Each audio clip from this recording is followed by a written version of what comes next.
So welcome to this week's Tech Plugged In.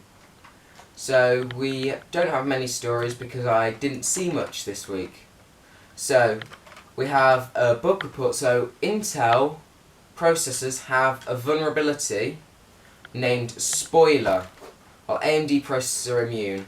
So this comes from researchers at Worcester Polytechnic Institute and the University of Lübeck.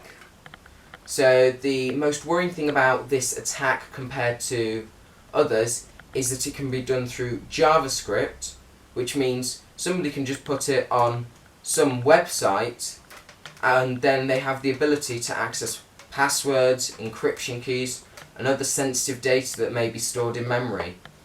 So obviously in 2018, when Spectrum meltdowns were discovered, Intel managed to spin this as an industry-wide issue, and therefore they made their processors not at any major disadvantage. However, this time, researchers tested the attack on AMD CPUs, and AMD were not vulnerable. So this meant that they now have an advantage in terms of security and the fact that their platform can now continue to develop rather than them rushing to fix the bug. This is expected to give AMD an advantage and an opportunity to gain market share in the CPU space. So, to see the size of the expected advantage, we'll look at the previous examples of issues and what kind of fix is needed. So, Spectrum meltdown bugs, Intel released a performance degrading patch to the microcode of the processor. So, the effect of this did decrease over time. However, this will have an issue for them, but not for AMD, meaning AMD will have more performance for the money. And Intel has now changed its license agreement, which means we will not see from these researchers the size of the disadvantage they will be at, because they can no longer publish benchmark results. So in the short term, Intel is expected to do the usual microcode patch to the CPU, whereas in the long term, they need to release this as a new architecture style, because researchers are saying that Spoiler is not something you can easily patch with microcode without losing a large amount of performance. So Intel obviously can stop developers from publishing benchmarks, but they can't stop them talking to each other, and it will get out no matter what they do.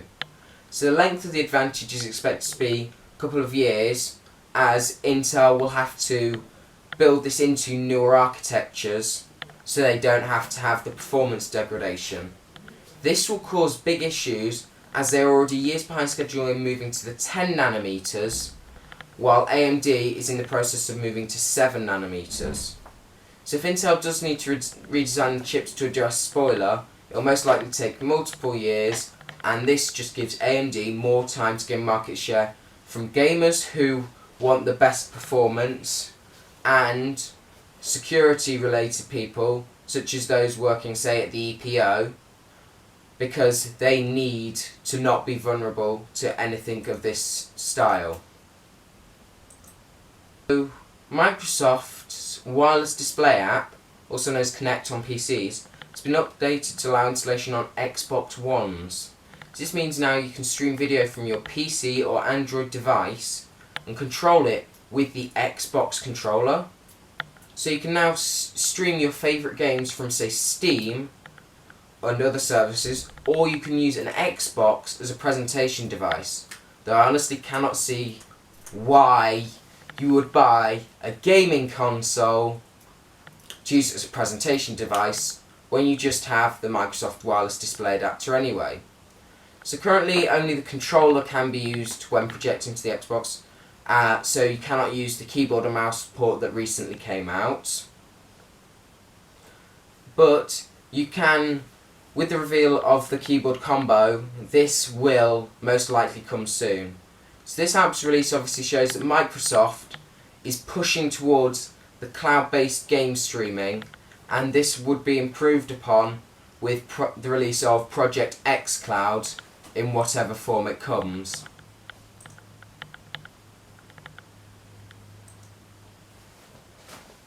And finally, Steam Link has been updated with an early beta, which it has now been named Steam Link Anywhere. So as you can tell from the name, this allows you to stream. This is going to be similar to in-home streaming, but it will allow you to stream your games from not only your PC to your low-power machine under your 4K TV, but it'll also allow you to stream it to, say, not that I'm endorsing this, your PC in work. So it means you don't have to have anything really powerful to game on the go. If you have an internet connection that is stable and fast enough, you can just game on your PC that's at home. So the feature is in early beta at the moment and is available either through the discontinued Steam Link hardware or through the Steam Link app. So when installed, the app gives you access to your game library from anywhere. This means you can stream your games from any PC to any device except either iOS or tvOS, because Apple, being a pain in the ass as they are, have blocked it.